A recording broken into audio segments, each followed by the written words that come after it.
Okay, let's continue. Number four. Number four, practice self-control. Proverbs 16:32. Better a patient man than a warrior, a man who controls his temper than one who takes a city.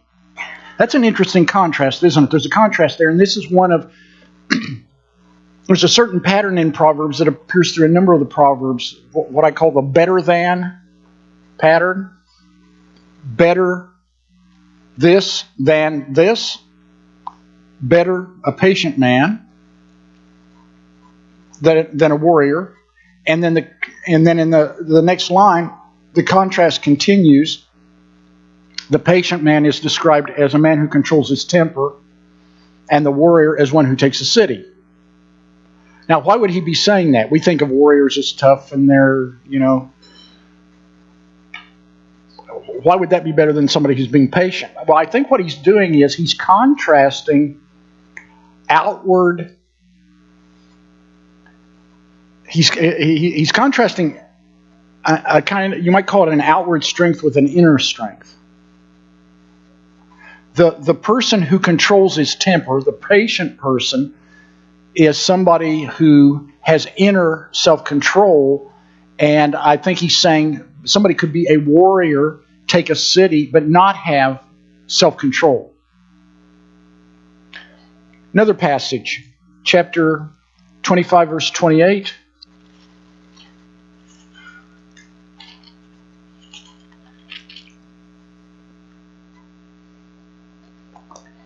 Like a city whose walls are broken down is a man who lacks self-control. Now, in the ancient world, you have to understand what was going on in the ancient world. Walls for a city in the ancient world were their national defense. That was the defense system. If a city didn't have walls, it wasn't considered much of a city at all because it had no protection. And so you would build walls, and depending on how big the city was, how much money you had to build walls, you would build them as tall and thick and strong as you possibly could to defend your city. If the walls are broken down, it's not much of a city because there's no protection.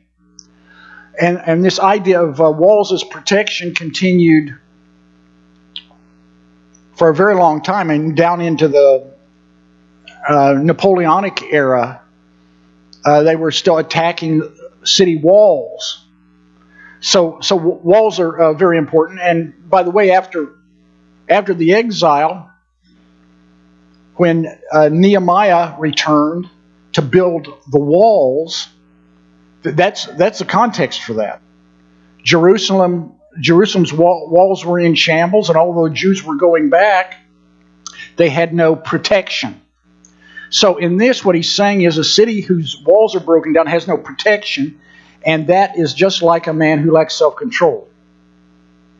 He has no protection. Why? Because emotionally or in other ways, there's no telling what he will do.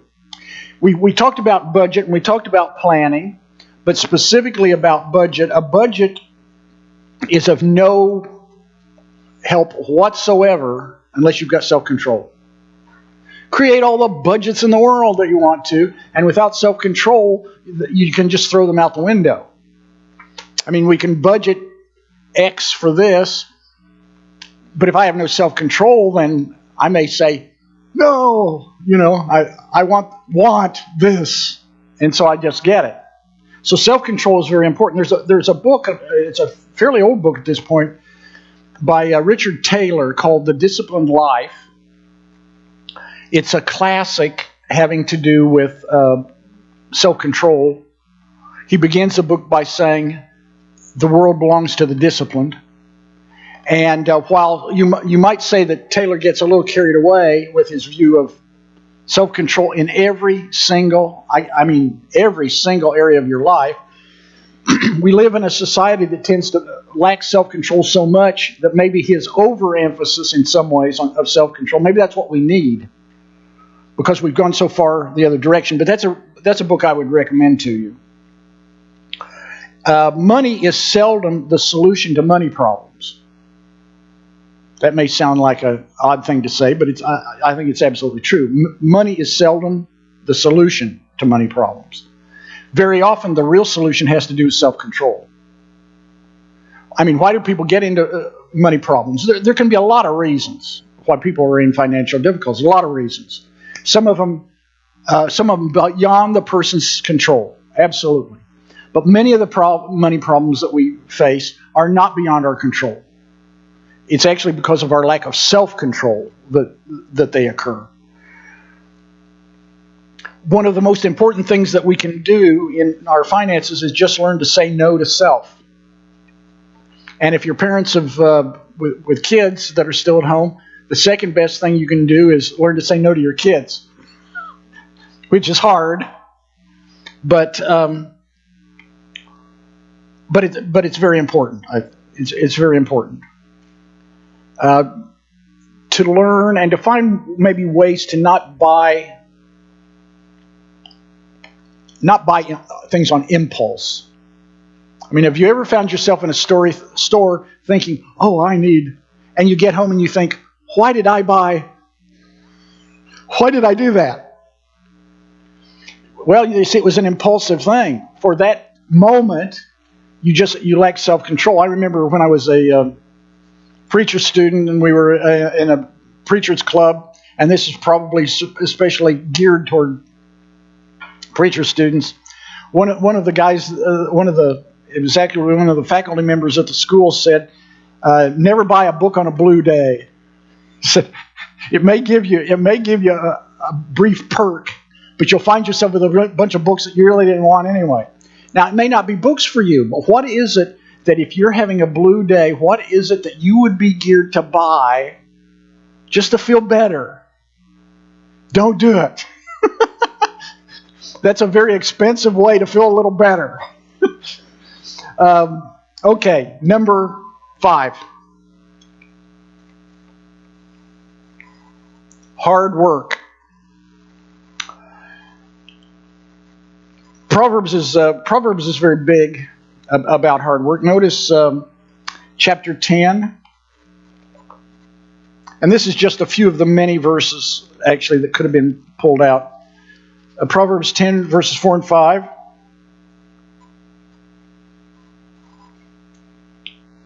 To you, O men, I call out. I raise my voice to all mankind.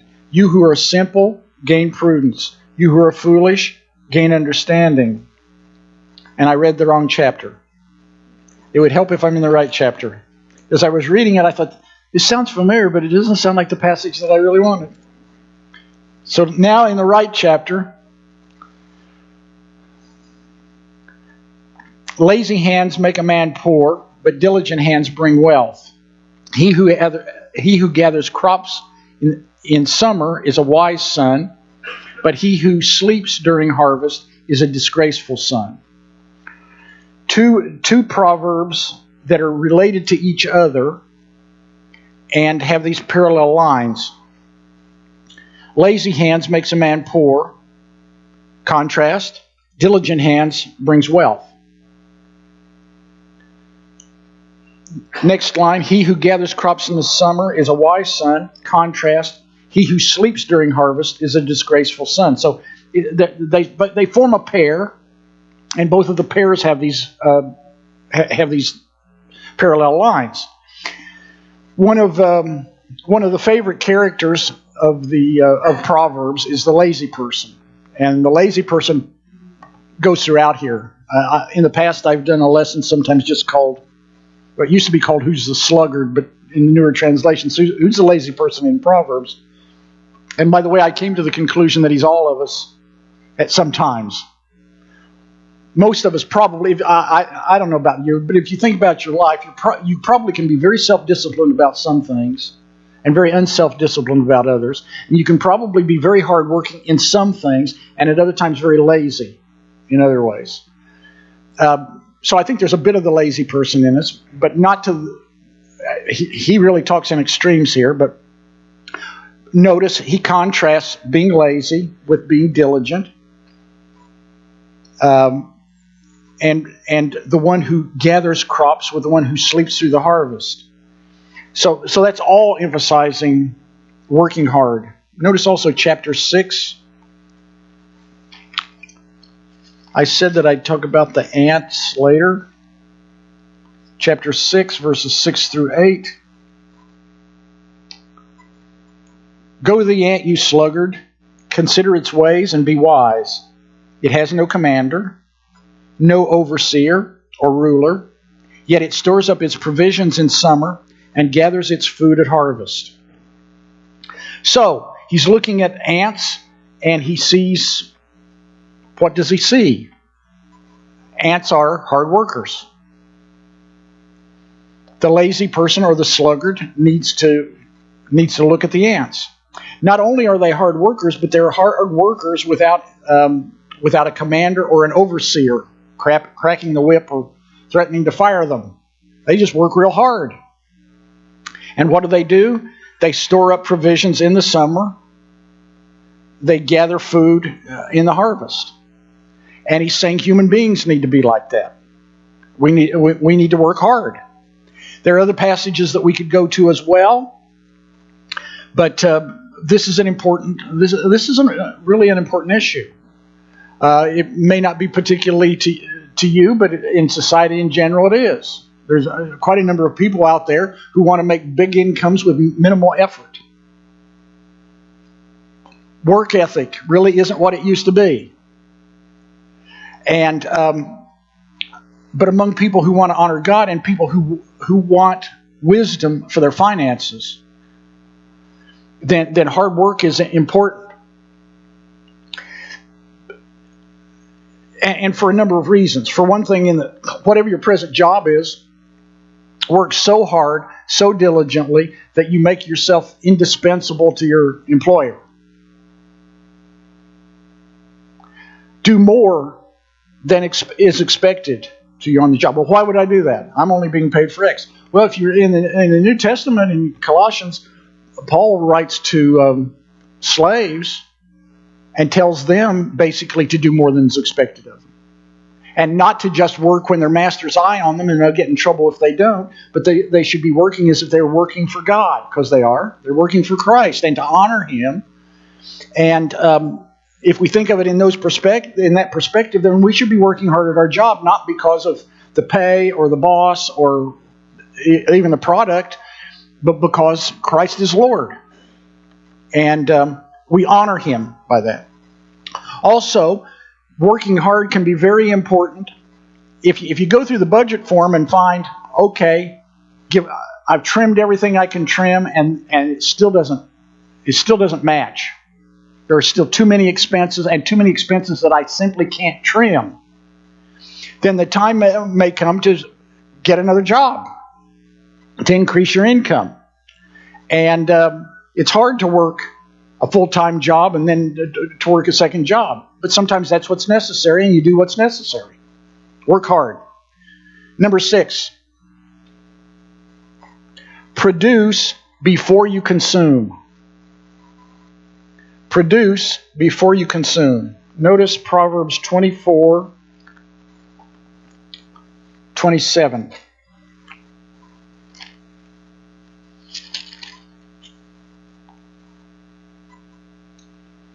Finish your outdoor work and get your fields ready. After that, build your house. Now, what's envisioned here is that this person is a farmer. Finish your outside work, outdoor work, and get your fields ready. So he's a farmer. Do that, and do that before you build your house. It's only after that you build the house. Now, what's he saying? He's saying you need to produce stuff before you consume. There's a matter of priorities there, among other things. But sometimes people are ready to live the life, but they're not. But they haven't produced enough to live the life that they want to live. Some people want to start out life financially in the same place that it took their parents a lifetime to get there. Well, that's unreasonable. Produce stuff first. Produce your job. Produce it. produce in your life, and then you'll be ready to consume. But don't change. Don't turn that priority around. Don't start spending before you have the means to pay. And even in specific projects, sometimes people get themselves into financial fixes because they got into something that they simply can't handle. They bought a house that was too much. It took them to the very limit of what they could possibly afford, and then, oops, I forgot that expense. Or this emergency came and I didn't have an emergency fund. Then what? So it's very important that we get this order right, that we produce before we consume. Number 7. Live below your means. Susie Orman, who isn't necessarily my favorite in a lot of things, but she had a good statement to say about this. She said, live below your means, but within your needs. That's a pretty good line, I think. You don't want to live so far below your means that you can't meet your needs with it. And yet, living below your means is a very important thing to do. Notice a couple of passages. Proverbs 21, verses 17, and then we'll drop down to 20. He who loves pleasure will become poor. Whoever loves wine and oil will never be rich. Notice the emphasis there is on the word loves. It's not just, we all like some entertainment, whatever, but this is somebody who loves pleasure, who loves wine and oil, and they never become rich. They remain poor because they're consuming everything. They're not living below their means. They're living above their means. There is nothing left over. Notice then verse 20. In the house of the wise are stores of choice food and oil, but a foolish man devours all he has. The picture there is of somebody who's not living below his means. He's just eating up everything. He's just devouring everything. There's nothing left over. Also, chapter 23.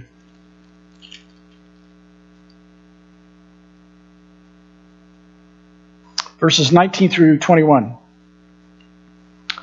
Listen, my son, and be wise, and keep your heart on the right path. Do not join with those who drink too much wine or gorge themselves on meat. For drunkards and gluttons become poor, and drowsiness clothes them in rags. Again, there are parallel lines here. He calls on his son. By the way, you might notice how many of these proverbs, in one way or another, talk about my son. Every book in the Bible envisions some reader. If you're reading in the New Testament and you're reading Colossians, there was a church in Colossae, and those are the readers that Paul is addressing. Even the Gospels, which are more general, not to specific groups like that, still envision a certain kind of reader.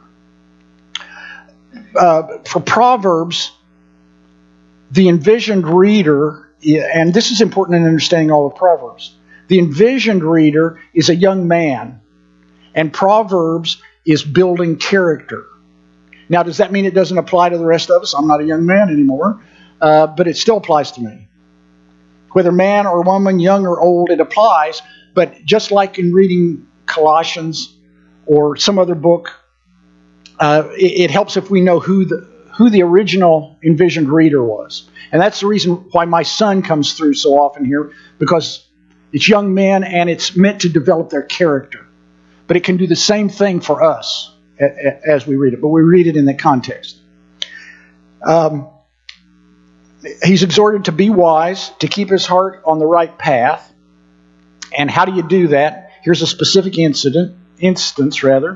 Do not join those who drink too much wine or gorge themselves on food.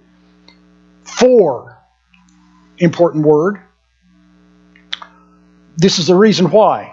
Drunkards and gluttons become poor, and drowsiness clothes them with rags. In other words, again, as we've seen in other passages, they're eating up everything. They're using up everything they've got. There is no margin. Here are their means, and they're going to the means and beyond the means.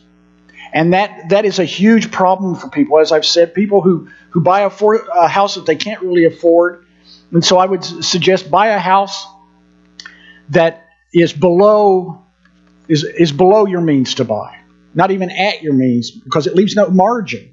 But if you buy it below, slightly below your means. If you buy it below your means, then you've got something left over. But certainly, whatever you do, not above your means to pay.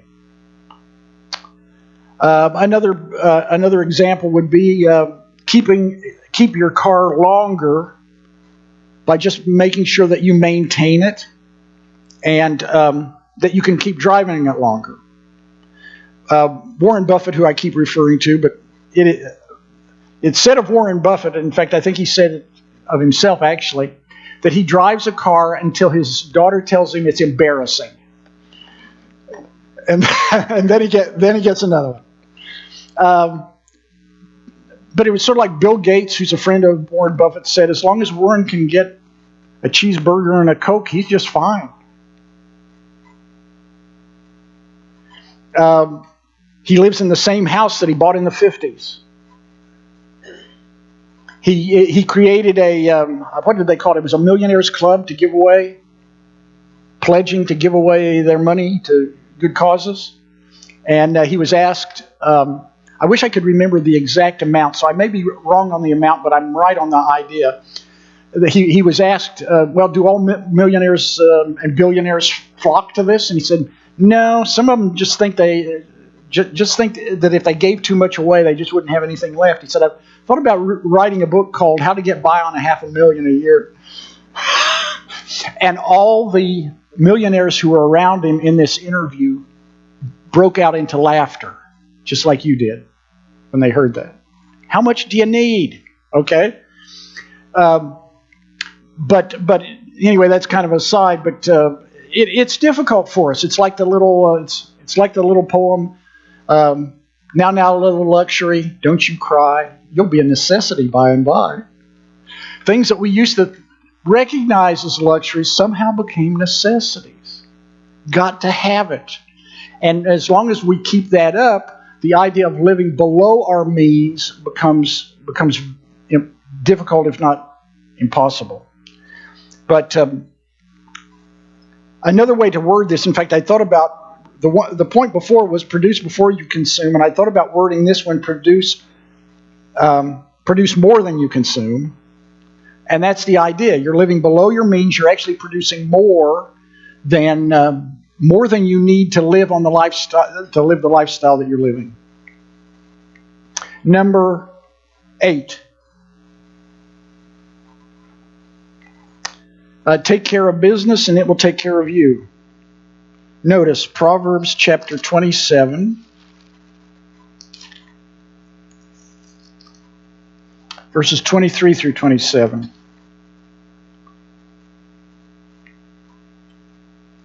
Be sure you know the condition of your flocks. Give careful attention to your herds. For riches do not endure forever, and a crown is not secure for all generations. When the hay is removed and new growth appears, and the grass from the hills is gathered in, the lambs will provide you with clothing, and the goats will with the price of a field. You have plenty of goat's milk to feed you and your family and to nourish your servant girls. Okay, let's work through that. Be sure you know the condition of your flocks and give careful attention to your herds. Okay, take care of business. Take care of what you've got. Verse 24, riches will not endure forever, and a crown is not secure for all generations. What he's saying is, if you don't take care of it, it goes away. Riches just don't endure on their own unless you do something to keep them going. You need to take care of business. Even a crown for a king isn't secure unless the king works to make it secure. When the hay is removed and the new growth appears, the grass from the hills is gathered in. Then he talks about when you've gathered in this stuff, the lambs will provide you with clothing from the wool. The goats, you can sell the goats for the price of a field. So you can increase the amount of money you have. You'll have plenty of goat's milk to feed you and your family and to nourish your servant girls. Again, as I said, this shows that you're taking the long view of things. Take care of stuff now so that it will provide for you in the future. So many people are so short-sighted. We see what's right here in front of us. We can't see beyond that. But taking care of business today provides in the future. And we need that long view. And we also need to just take care of our assets in order to increase our assets. Sometimes it's incredible how poorly people take care of their stuff. Just run the car into the ground, don't change the oil, and then wonder, I need a car. Why do I need a car so soon? Well, maybe it had to do with the way you didn't take care of it. Or clothes or houses or anything will fit with that as well. So it's important that we take care of those things and with the long view of what will come next. Okay, number 9. Don't chase get-rich-quick schemes. Don't chase get-rich-quick schemes. 9. Notice chapter 12, verse 11.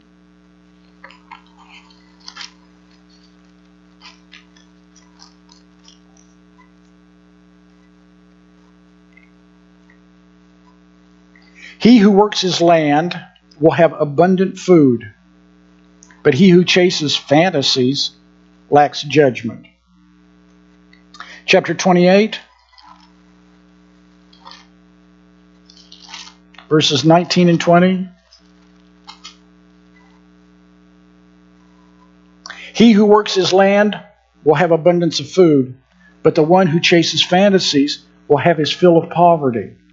A faithful man will be richly blessed, but one eager to get rich will not go unpunished. Okay, notice in both cases there are people who are chasing fantasies. Now, I did run into a kind of a different translation of that had to do with emptiness, but it didn't communicate well. And what's emptier than a fantasy? Okay.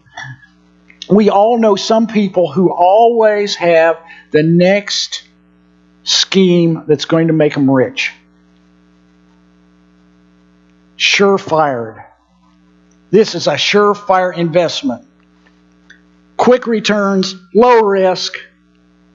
Throw your money in there. Or it's like a New York State lottery used to have a commercial that said $1 in a dream. Now, of course, the truth is that statistically, your chances of being struck by lightning are greater than winning the lottery. But somebody's going to win it, right? But some people just put huge amounts of money into something like that. Or here's a new company. It's untried. We don't really know what's going to happen with this, but it's surefire. As soon as the stock is offered, you ought to buy the stock because this can't miss. But most of them do miss.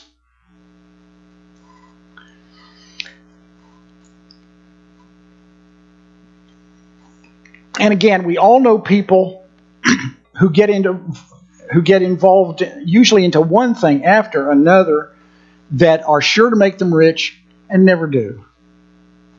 So don't chase fantasies. Number 10, develop your skills. Number 10, develop your skills. Proverbs chapter 22. Verse 29.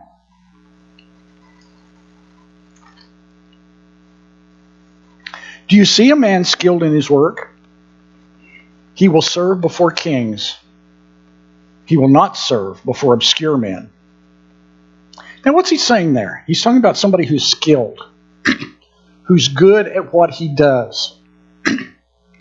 And if this person is really skilled, then this is somebody who will go to the highest levels, is the idea. He'll serve before kings. The king wants the best, right? So the king will want this guy. He won't serve before people who are obscure. Nobody ever heard of him. Because he or she has developed the skills. They have developed themselves. The best investment you can make is in yourself. It's not things. The best is investing in you, investing in time and money and effort in your own in your own skills, in your own abilities. You will always be in demand if you keep learning and growing throughout life. I really believe that. Now, the demand may not be the same or in the same way that it was before, but quality shines through. And if you aim at being the most skilled, the highest quality person that you can be, then there's always going to be a demand for that, and it honors God as well. So, as I was saying, throughout life, look for ways to improve yourself. Continue to learn, continue to develop. I mean, I just can't imagine why at some point in life somebody would say, well, I think I've learned quite enough. I'm kind of tired of learning. I think I'll just drift. I personally just don't even understand that. It's exciting to learn stuff. It's exciting to learn something new and to develop my skills further, or to develop some other skills. And that's a very important part of this. Do you need more money? Well, if you've developed skills over a lifetime, you can take on extra shifts, or you can turn some skill that you have or some hobby you have into a money-making proposition. Number 9, or 11 rather.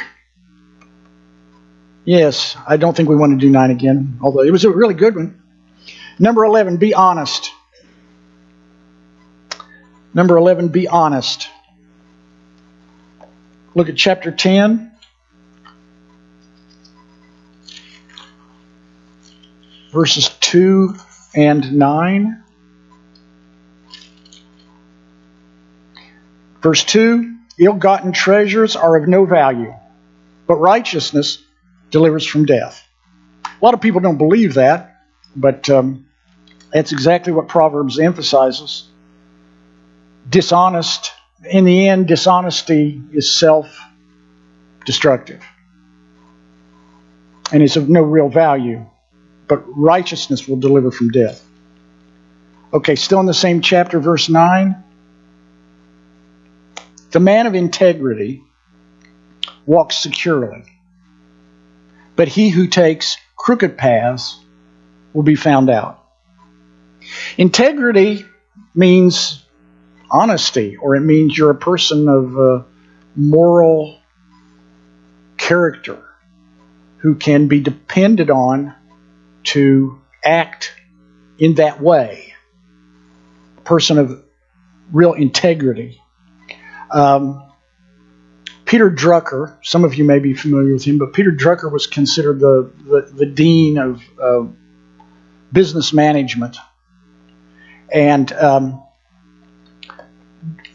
I don't know the specific background, but Drucker did have some sort of religious background, and it comes through in a number of the things, and how he writes things, how he frames things. And I remember at one point it had become very popular to talk about and to offer courses in business ethics. And one of Drucker's comments was, I don't know what business ethics is. I know what ethics is, but I don't know what business ethics is. Now, see, what he was saying there was very important, because business ethics could end up being just a way of getting around real ethics if you're not careful. But for people who want to honor God, but also people who just want to listen to the Creator, then being an honest, being an honorable person, being a person of integrity is very, very important. Warren Buffett again. I know, I keep going back to him. One of my favorite characters. Warren Buffett said that when they hire managers for Berkshire Hathaway, and Berkshire Hathaway, I don't know if you're familiar with it, but Berkshire Hathaway is a huge, huge, huge company that owns companies. And even if you don't know that much about Berkshire Hathaway, you do know some of the companies they own. Geico, Benjamin Moore, Dairy Queen, Pampered Chef. Okay, so you know some of the companies. Anyway, he said when we're hiring managers, we look for three things. We look for competence, we look for energy, and we look for integrity.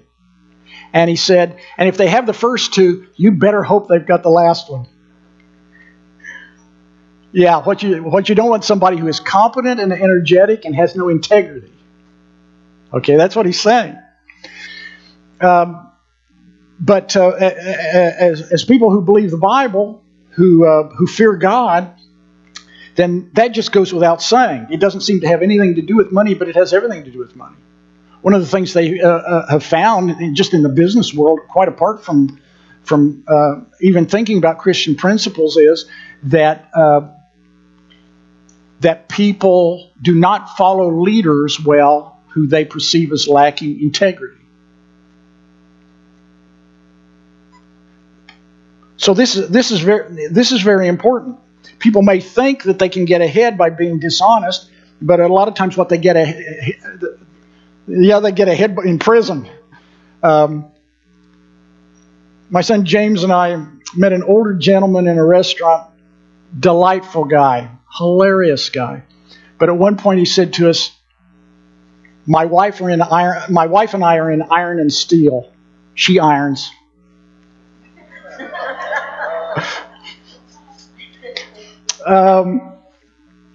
But being honest, being people of integrity is being righteous people who want to honor God through the way we live, and that is even more important to us than how much money we make. It is a vital part of this. Also, there's chapter 21. Chapter 21, verse 6. A fortune made by a lying tongue is a fleeting vapor and a deadly snare. How many people have made fortunes either to find it just out of dishonesty, either to find it crumble, or to find they have all this money and they have nothing else? Because they've been the kind of person that nobody really wants to trust or wants to be around. So honesty is very important. Number 12. Stay out of debt if possible, and get out of debt as soon as possible. Chapter 22, verse 7.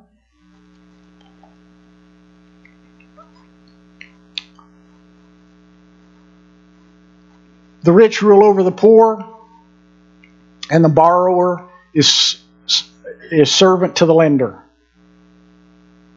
The rich rule over the poor. Remember, these are parallel lines. And the borrower is slave to the lender. Maybe credit card companies ought to start putting that on there. Well, okay, maybe not. This is certainly a warning. This is a warning against what can be, the slavery of debt. And the danger of borrowing. Now, this stops short of saying commanding us to never borrow, but it does put it in realistic terms. You are in effect a servant or a slave to the lender. If you don't believe me, then just miss a few payments. and that's really sobering when you think about it. One of the things that credit cards do in particular, and I believe to a certain extent, maybe not as great an extent, but I think to a certain extent, debit cards do the same thing. They distance us from our money. As I said earlier, there's something about taking all that cash out that is different from taking a piece of plastic out. It distances me. The plastic distances me from what this actually costs and how hard it was to get that. And going into debt can become far easier than we realize. And companies are all too happy to say, pay now or buy now, pay later. And that's fine if you pay it off. I mean, I have to admit, there's been some times in our life where we bought furniture on buy now, pay later, and we already had the money to pay for it. We just held on to the money and made interest, and at the end of the period, we paid it off before we ever paid any interest. They probably didn't like that much, but anyway. But we could have paid it, and more often than not, we just paid the money up front.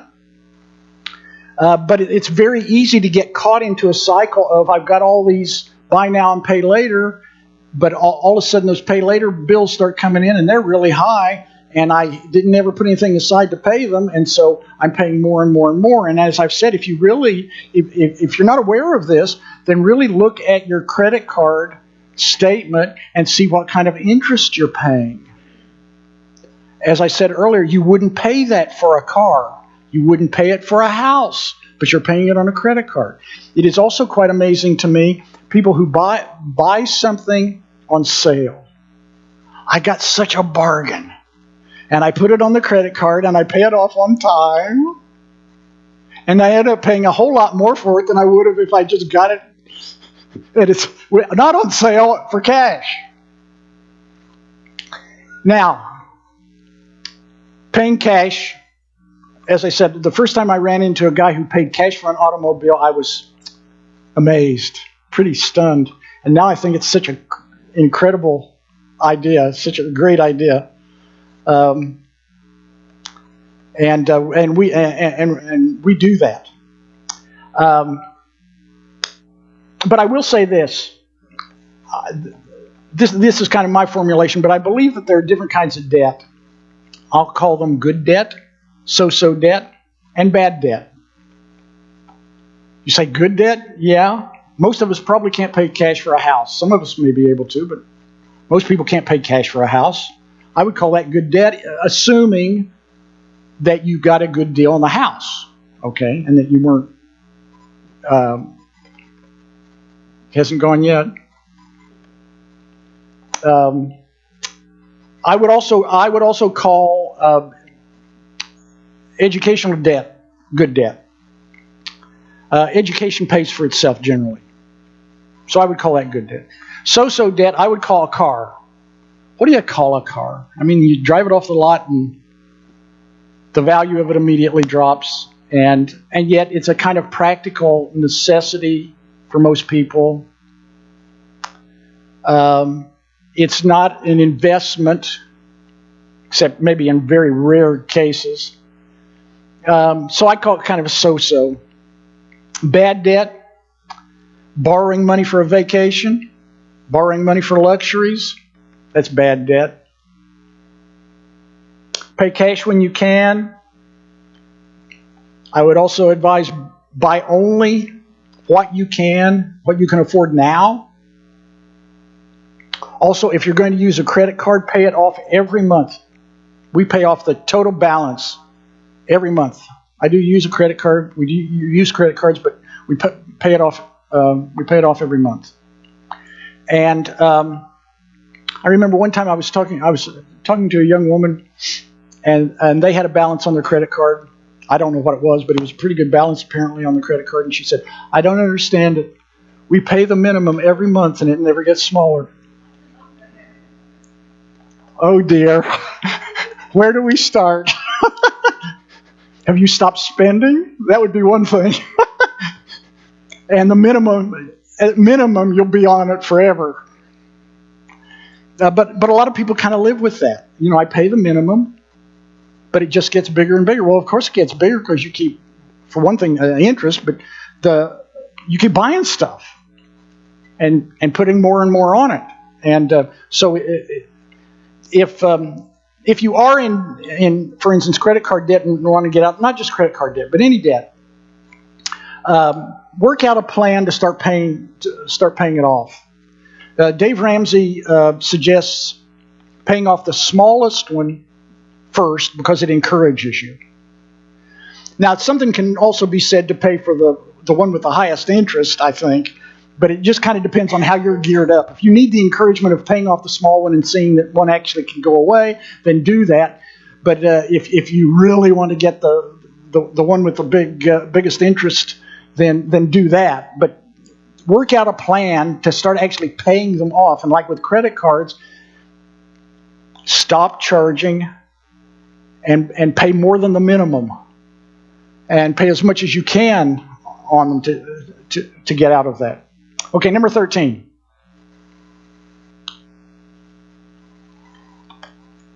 Number 13. Don't let friends and acquaintances drag you into risky financial ventures. Chapter 6, verses 1 through 5. My son, if you have put up security for your neighbor, if you have struck hands in pledge for another, if you have been trapped by what you said, ensnared by the words of your mouth, then do this, my son, to free yourself. Since you have fallen into your neighbor's hands, go and humble yourself. Press your plea with your neighbor. Allow no sleep to your eyes, no slumber to your eyelids. Free yourself like a gazelle from the hand of a hunter, like the bird from the snare of the fowler. Okay, notice what this is coming from. It's verse 1, and he talks about if you've put up security for your neighbor, if you've struck hands in pledge for another. In effect, what he's talking about is co-signing a loan. And there are 3 references to this in Proverbs, co-signing, and they're all against it. And the idea is, if you co-sign a loan for somebody, you're responsible.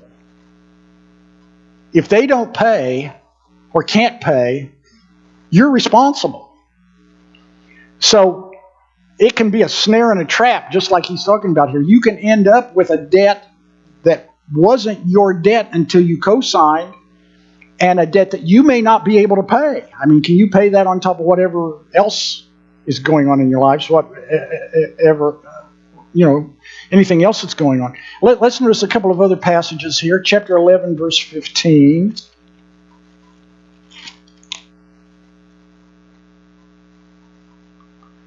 And notice this is similar to that, but a little different. He puts up security for another will surely suffer, but whoever refuses to strike hands in pledge is safe. Chapter 22.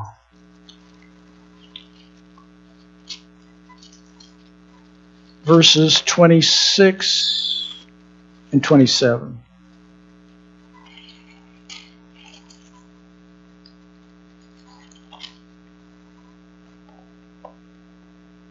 Do not be a man who strikes hands in pledge or puts up security for debts. If you lack the means to pay, your very bed will be snatched out from under you.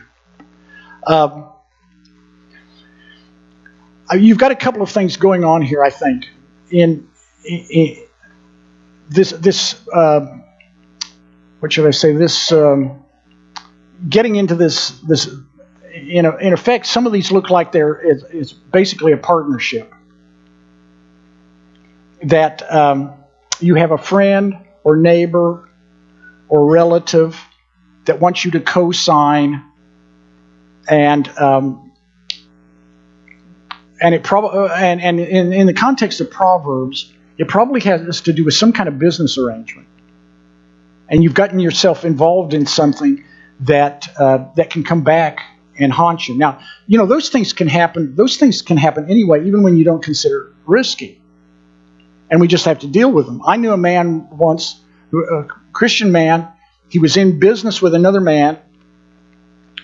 The other man, without his realizing it, ran up a bunch of debts for the business and then skipped out. And this guy was left with all these debts that he hadn't signed up for, okay? And yet because he was in partnership with this guy, they came back on him. And his attitude was, well, it is what it is. I owe it, even though it's not what I did, and I'll pay it. I'll pay it all. Well, that's what you deal with. But if he had gone in realizing how risky it was to be in business with this guy, he would have been better off avoiding it. I assume he didn't know up front. But sometimes we do. Somebody's trying to get us involved in something. Maybe they're wanting us to co-sign, or they're getting us into some kind of a business venture that we're just not quite sure about, or maybe we're uneasy about, and we just go ahead. Don't do it. If it's risky business, avoid it. Okay, number 14. Concentrate on substance, not appearance. Chapter 12, verse 9.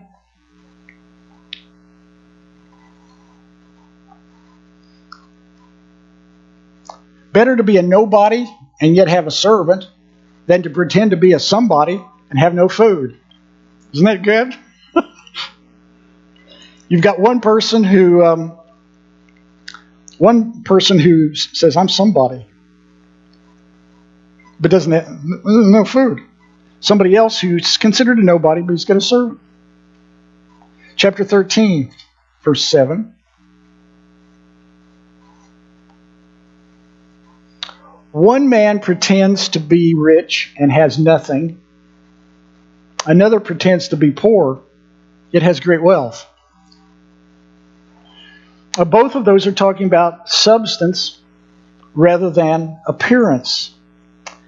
I understand that at least in some places in Texas, there's a saying, big hat, no cattle.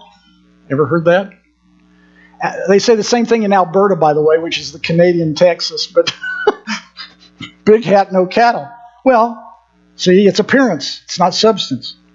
I had a friend who sold financial instruments, and in the community in which he lived, he had said he had been into some of the nicest houses in the community, and many of them had no furniture.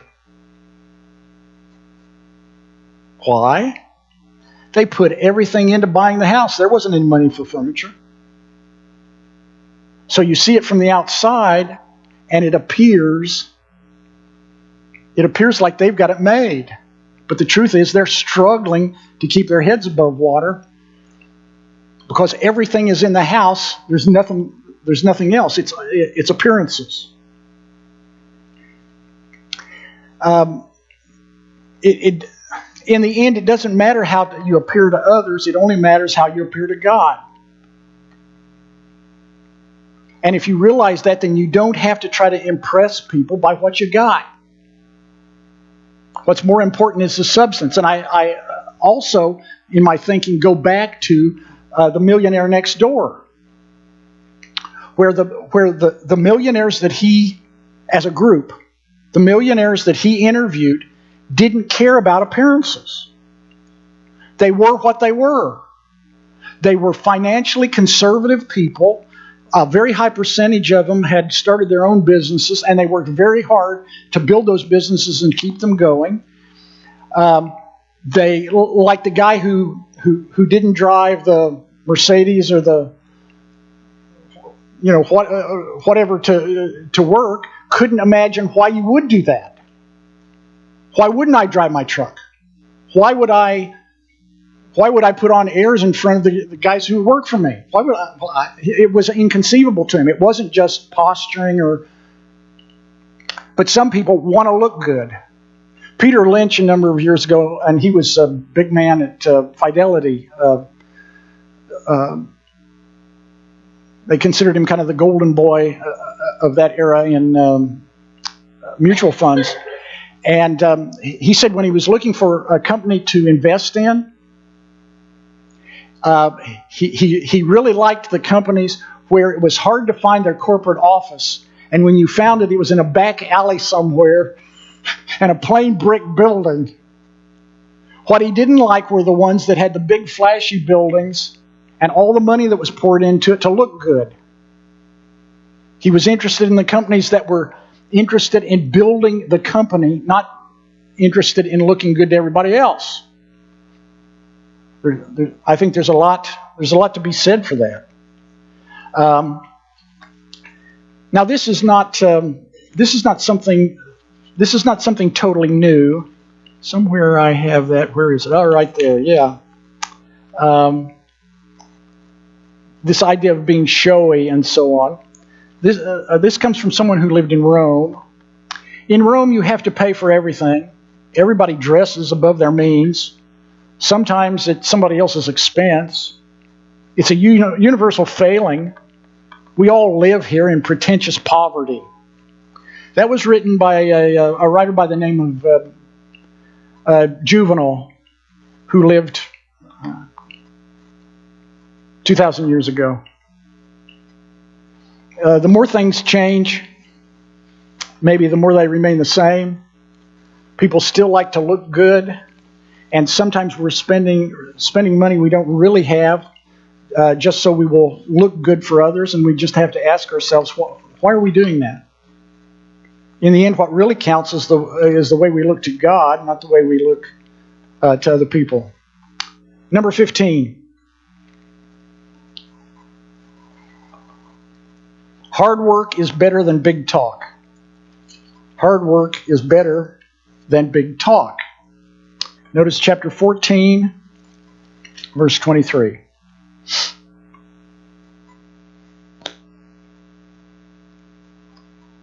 All hard work brings a profit, but mere talk leads only to poverty. When I was a kid, we used to say, you talk a good fight. Some people talk really well. They just don't do much.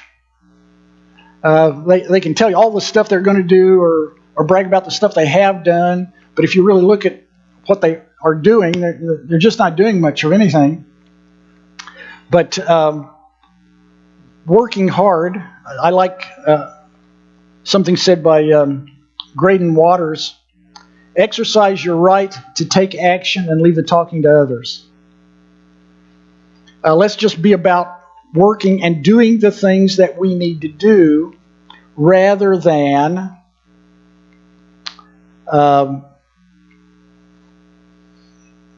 talking, bragging, trying to sound like we know or know more than we actually know. Just let your work do the talking. Number 16.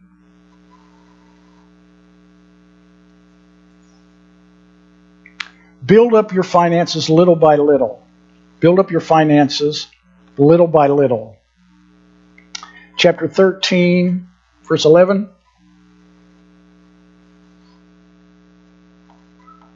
Dishonest money dwindles away, but he who gathers money little by little makes it grow. Now notice the contrast here, and for a while I found that contrast kind of puzzling. Dishonest money dwindles away. Okay, dishonest is compared and contrasted with he who gathers money little by little. Huh? Why is dishonest contrasted with gathering? Okay, that doesn't seem like the natural contrast. It would seem like it's somebody who doesn't gather rather than somebody who's dishonest. And yet that's the contrast. And the dishonest money dwindles away, but the money that's gathered little by little grows. Well, I came to this. Why are people dishonest?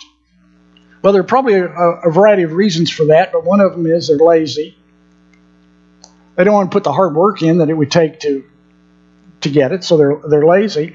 And it seems like a quick way to make a buck. And so I think for a lot of people, dishonest is because they're lazy, and dishonesty seems to be easy and quick. But what the writer of Proverbs is saying, but it doesn't last. They want easy and quick, but what's money management? What's prudence? And so this money that they're gathering, they're gaining rather quickly, they're also losing equally quickly. But he contrasts that with the person who gathers little by little. And I love the wording there. They're working, they're gathering, they're not trying to make a big splash all at once. They're just gathering it and putting it aside little by little by little by little. I don't know if you heard this news item or not, but this is a legitimate news item. There's a woman in Great Britain that was suing the lottery there. Why was she suing the lottery? Because she won £50 million. Now, a commentator did comment, what woman wouldn't sue if she gained £50 million? Okay. But anyway, she was suing because she won £50 million, and she said it ruined her life because she wasn't old enough to know how to handle it. Now, I hate to tell her, but people who win lotteries or sweepstakes or whatever very often lose it all, and it doesn't matter what age they are. Why? Why? Because they've never learned how to manage money. If you gather it little by little over time, you learn how to manage it. If you get it all at once, you don't. The ones who seem to do the best, who win those big amounts, are people who don't change their lifestyles and give a lot of it away. Those are the ones that seem to get along the best. But the ones who get it and say, whoopee, I can do everything and more than everything that I ever wanted to do, and then in a year they're broke. This little by little, while it doesn't sound exciting, and it's not the sort of thing that you usually are going to see books written about, is a great way to have fantastic finances. I read a story some time ago about a woman in Mississippi who made her living washing clothes. She lived very simply. When she died, she left a small fortune, 10% to her church, 10% to each of her nieces, and the rest to the University of Mississippi. But her lifestyle was very simple, and that money was gained not because she made a huge salary, because she never made a huge salary. It was made because she gathered it little by little over a lifetime. And wherever you are in life, whatever your income is, that idea of gathering little by little and learning principles of godly, wise money management over a lifetime can be a huge blessing to you and to those who would follow you. Now, I thought I would. We're farther on in this outline because I was going to use some of this tomorrow morning, so I may either continue here and use some other stuff tomorrow morning, or give me a second as I decide what to do here.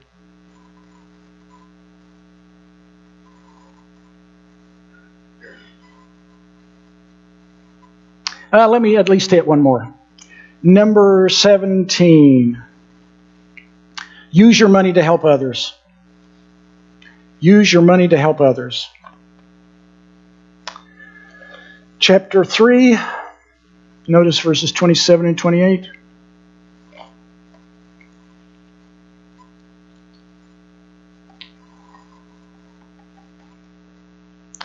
Do not withhold good from those who deserve it, when it is in your power to ask. Do not say to your neighbor, come back later, I'll give it tomorrow, when you now have it with you. Now, notice some wording here. He's not saying you give to anybody no matter what in this verse. Notice at the end of the first line, do not withhold good from those who deserve it. So he's not talking about somebody who's a con man or whatever. He's talking about you've got a neighbor and the neighbor's in need. The neighbor really does need the help. They come to you and they ask for some help. And you say, come back later. I'll give it tomorrow.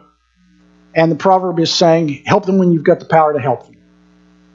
When people are in need and you can help them in their need, help them. Okay, notice also chapter 11, verse 15.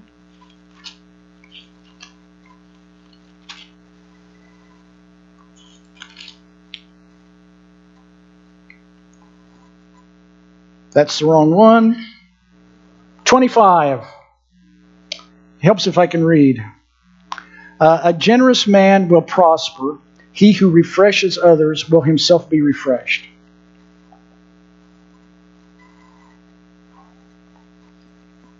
These lines are more or less parallel, one adding a little bit to the other.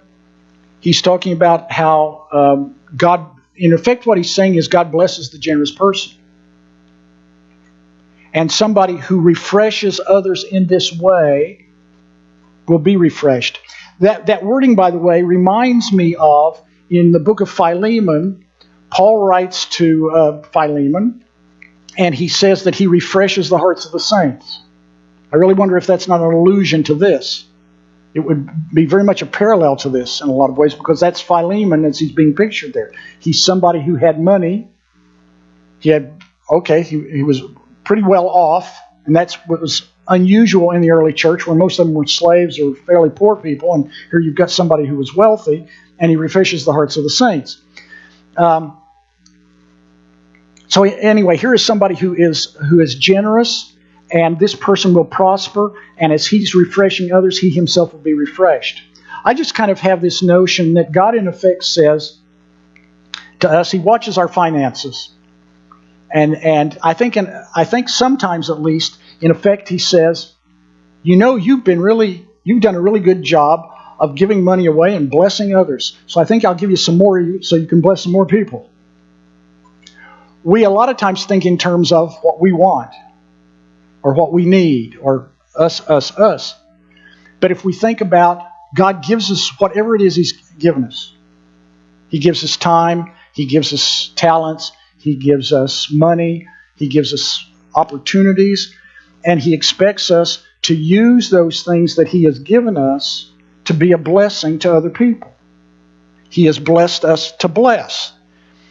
And the more He blesses us, and we actually do that and bless other people, the more He continues to give us to bless people. I remember hearing a story years ago about a man, a Christian man, who, when he was young, prayed that God would give him as much money as he could use well. Which, for some of us, that prayer probably would mean a prayer of perpetual poverty. But in his case, he made a lot of money. And he gave a lot of money away. And I think that's the sort of thing that's being described here. Chapter 14, verses 21 and 31. 21, he who despises his neighbor sins, but blessed is he who is kind to the needy. Verse 31, he who oppresses the poor shows contempt to their maker. but whoever is kind to the needy honors God. Do you think of it in those terms when you help other people with whatever money you've been given, whether it's a lot or a little, you are honoring God by doing that. Chapter 19, verse 17.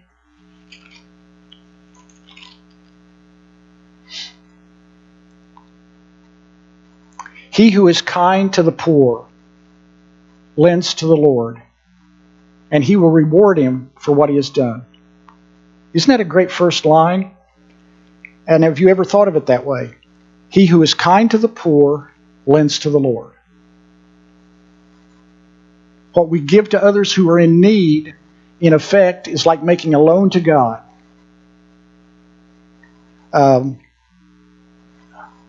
Great idea. Chapter 22, verse 9.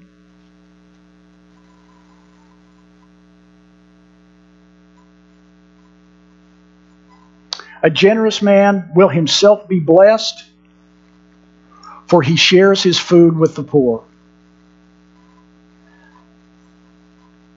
Again, we notice there is a recurring theme here, and the idea that God blesses those who bless others. Now, it doesn't necessarily mean that the blessings that we receive for helping the poor are necessarily financial blessings. They may be. And as I said, I have this notion that the more we give away, the more God gives us so we can give more away. But there are a lot of ways that God blesses people that are not necessarily financial. But we just need to believe and trust God when He says, when we are generous and we share with other people, that He's going to bless us. That's an act of faith, and I think it's very important. I'll let tomorrow take care of itself. We'll just keep going through this list. Chapter 23, verses 19 to 21. While you're turning there, this is number 18. Be frugal. Be frugal. I thought about wording it, be a tightwad or be a cheapskate, but I thought maybe being frugal sounded better. Chapter 23, verses 19 through 21. My son, be wise and keep your heart in the right place. Let's see, am I reading the right one? That is what I put down. Yeah. I used it in another place, but it works here as well. Keep your heart in the right place. Do not join with those who drink too much or gorge themselves on meat, for drunkards and gluttons become poor, and drowsiness clothes them in rags. Now, no matter what else we said about it, notice what's going on here. That this verse and other verses as well, I mean, just the whole context of what we've talked about, we're talking about the writer of Proverbs thinking in terms of frugality. You don't spend everything you're capable of spending. You don't use up everything you're capable of using. You are thrifty. You are frugal. And I think there's a lot that comes into that. Notice it's not on the slide, but chapter 24, verses 30 through 34. This very much makes the point about taking care of what you've got. I went past the field of the sluggard, past the vineyard of the man who lacks judgment. Thorns had come up everywhere. The ground was covered with weeds, and the stone wall was in ruins. I applied my heart to what I observed, and I learned a lesson from what I saw. A little sleep, a little slumber, a little folding of the hands to rest, and poverty will come on you like a bandit, and scarcity like an armed man. Okay, he goes by the field of a sluggard, a lazy person, past the vineyard of somebody who lacks judgment.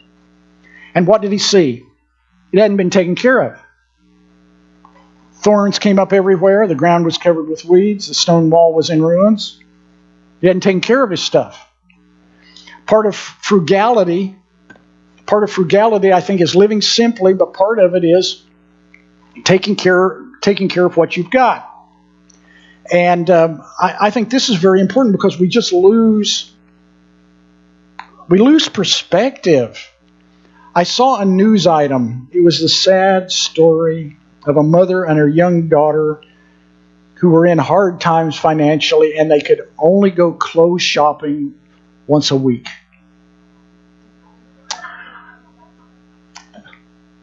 How can you laugh? I was nearly in tears watching them shopping for bargains once a week. Okay, but that's where a lot of people are. Oh, things are so bad. So, if we take Proverbs seriously, this idea of having a simple lifestyle and a frugal lifestyle and taking care of things, then help me out. What's the single best bit of advice you've ever received on being frugal?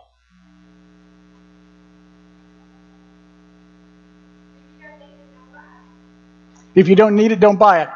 Of course, that's a difficult thing at the moment. We think we need it. But one of the things I've done, and that kind of lends that, one of the things I have done for things that I am susceptible to buying on impulse, I just made a decision that I would not buy them on the day that I was seeing them and thinking I needed them. And if the next day I still thought I needed it, then maybe I would buy it. But if I forgot about it, then I didn't need it anyway. Okay, but yeah, that's very good. Yeah, if you can slow yourself down, because impulse buys are very easy to do. So if you can slow yourself down and have time to think, do I really need this or do I just want it? And it's not necessarily bad if you just want it, but you need time to think about it to decide whether this is really, really worthwhile or not. Somebody else.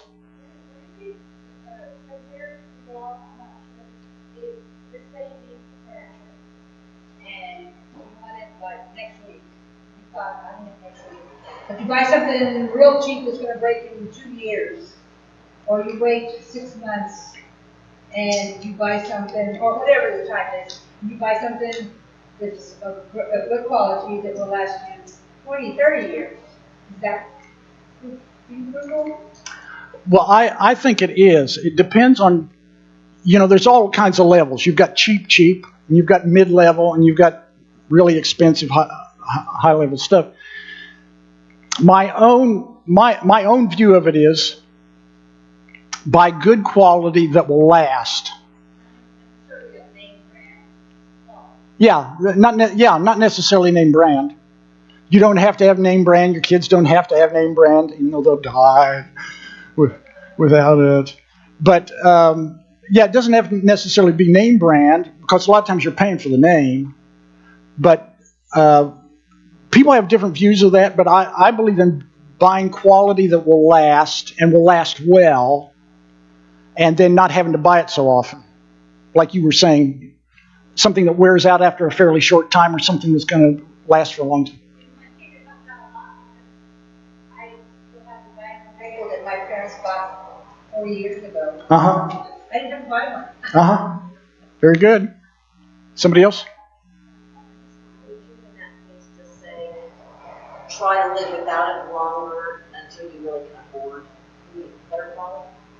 Yeah. If you can't afford the better quality now, but you can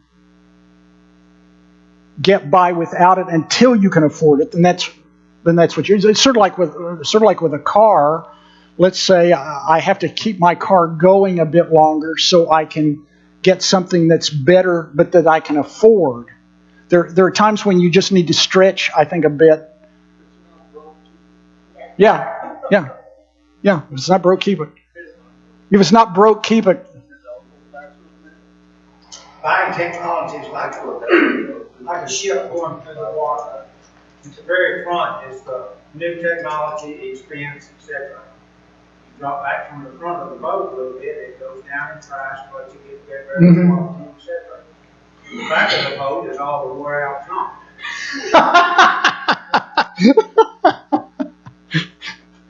Well, yeah. Well, see, and that's a really good point, because people very often think I've got to have it now. It's the newest thing, but you're paying more. You're paying a premium because you're getting the newest thing. And a lot of times they also will improve it. They'll improve it, and it costs less too. So if you can wait, see, a lot of this comes back to self-control. Somebody else? Sure. I don't know if you've heard of the latte factor, where you forego the latte and you save the money when you're young. By the time you reach a certain age, you can have about $300,000 with compounding interest. Yeah. I hadn't heard of that term, but yeah. Somebody else?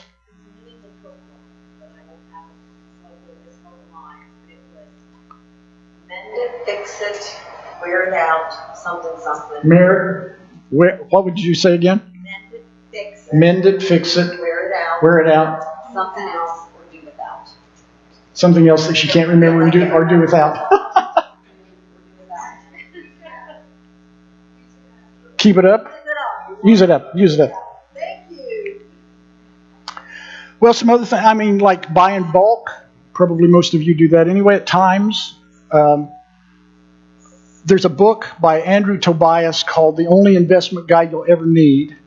And in there he says the best investment that he ever made was the case of tuna that was under his bed.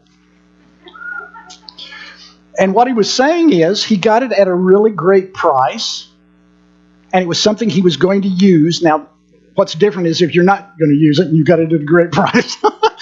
But it was something he normally used. He got it at a great price, and okay, so he called that his greatest investment. Shopping sales, buying seasonal things out of season, golf clubs at the end of the season, winter clothes in the spring, that sort of thing. We already touched on this, but delaying purchases until you absolutely need them, or as we talked about earlier, giving might call it a cooling off period. I'm real hot. I got to have this, but maybe I don't. But this, I hate to even admit this, but there was a day in my life when I bought a pair of paisley pants. That is so unlike me. And as soon as I got home, I had repented. But I was almost too embarrassed to take them back. So my mom took them back. Anyway, yes. Sometimes you can either leave it, like in cooking, you can either leave an ingredient out or you can substitute. Like I have a recipe that calls for spinach in it, but I found that when collards are on sale or turned into some other green, and spinach is like $4 and those are 99 cents, but I can substitute those one green for the spinach. Did you hear that? Okay, you can substitute ingredients that are less expensive for things that are more expensive in some recipes. Yes, the time is, yes, he's calling time on me. Good. There's still 2 more of these, and maybe I'll add some more in the morning, but if you can come back and join us then, that would be great. Why don't we have a prayer together before Josh comes up?